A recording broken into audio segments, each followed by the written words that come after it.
Title, जब सपना बना श्राप। नरेटर की आवाज धीमी और भावुक। जिंदगी की सबसे बड़ी खुशी क्या होती है? अपने सपनों का घर और उसे अपने हाथों से हासिल करना। मैं अर्जुन कई सालों तक संघर्ष करता रहा। दिन में नौकरी, रात में ओवर टाइम और सपनों में सिर्फ एक ख्वाहिश, एक ऐसा घर जहां मेरी पत्नी संध्या और मेरे बच्चे सुकून से रह सकें। कई सालों की मेहनत के बाद आखिर वो दिन आया। पहाड़ियों की गोद में एक खूबसूरत जगह पर हमने अपना घर लिया। खिड़कियों से दिखने वाली हरियाली, ठंडी हवाएं, सब कुछ सपनों जैसा। आवाज थोड़ी बदलकर गहरी होती है, लेकिन हर सपना इतना मासूम नहीं होता। कुछ सपनों की जड़ें श्राप से जुड़ी होती हैं। शुरुआत में सब कुछ अच्छा था। बच्चे खेलते, संध्या बगीचे में फूल लगाती और मैं शाम को छत से पहाड़ों को निहारता। गांव वाले दूर से हमें देखते थे, लेकिन कोई पास नहीं आता। एक दिन मेरी बहन मिलने आई। घर के पीछे एक पुराना बंद तहखाना था।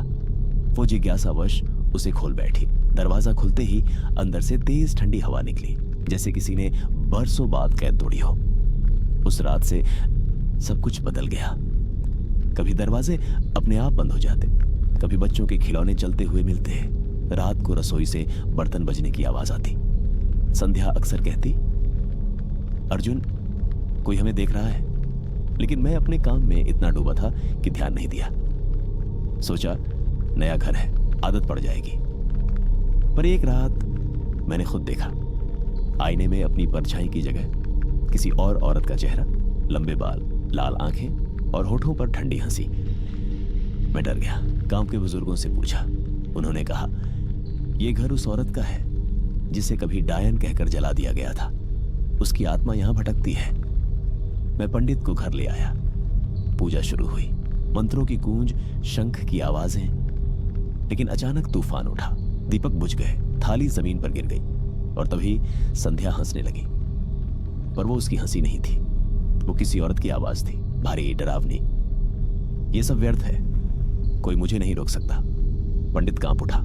उसने कहा, यह आत्मा बहुत प्रबल है, मुझे माफ करना, मैं इसे नहीं रोक सकता। और वो भाग गया। अब मैं बिल्कुल अकेला था। बच्चे जोर जोर से रो रहे थे। संध्या की आंखें लाल हो चुकी थीं। वो हवा में उठकर जमीन पर जोर से गिरी। उसका शरीर कांप रहा था। मैंने उसे पकड़ा। संध्या, मैं हूं, हिम्मत रखो। लेकिन अचानक सब कुछ बदल गया।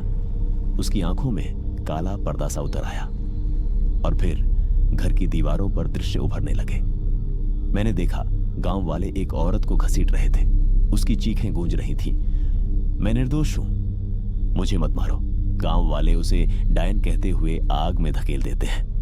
वो तड़प तड़प कर राख हो जाती है। ये दृश्य संध्या की आंखों के जरिए मुझे दिखाए जा रहे थे। आत्मा मुझे अपनी कहानी दिखा रही थी। उसका गुस्सा, उसका दर्द और उसका अन्याय। मेरे रोंगटे खड़े हो गए। मैं समझ गया, वो बुरी नहीं, पीड़ित थी। वो इंसाफ चाहती थी। मैंने दीपक जलाया, भगवान का नाम लिया, पूरी ताकत से मंत्र पढ़ता रहा। कभी संध्या हवा में उठती, कभी जोर से चीखती। कभी मुझे धक्का लगता जैसे कोई अदृश्य ताकत मुझे मारना चाहती हो, लेकिन मैंने हार नहीं मानी। मैं बार बार कहता रहा, संध्या मेरी पत्नी है, मैं तुम्हें उसे छीनने नहीं दूंगा, चाहे मेरी जान चली जाए। मेरे बच्चों की चीखें, संध्या की तड़प और घर का डरावना माहौल सब मिलकर मेरी हिम्मत तोड़ रहे थे। लेकिन मैं डटा रहा। आखिरकार आत्मा की चीखें कराहों में बदल गई। एक भारी आवाज गूंजी, अर्जुन, अगर तुम हार मान लेते तो तुम्हारा घर हमेशा श्रापित रहता। तुमने सिर्फ अपनी पत्नी ही नहीं, मेरी आत्मा को भी बचाया है। धीरे धीरे संध्या बेहोश होकर मेरी बाहों में गिर गई। दीपक तेज जलने लगे और जैसे ही सुबह की पहली किरण आई, सब शांत हो गया। संध्या ने आंखें खोली। बच्चे दौड़कर उसके पास आ गए। मैंने आसमान की ओर देखा। मेरी आंखों में आंसू थे। वो आत्मा मुझे आशीर्वाद देकर जा चुकी थी। उस दिन मैंने सीखा कि जिंदगी का सबसे बड़ा इम्तिहान सिर्फ सपनों को पाना नहीं होता, बल्कि उन सपनों की रक्षा करना होता है। और शायद मेरी मेहनत, मेरा विश्वास और मेरा परिवार ही वो वजह बने जिससे एक भटकी हुई आत्मा को शांति मिल सकी।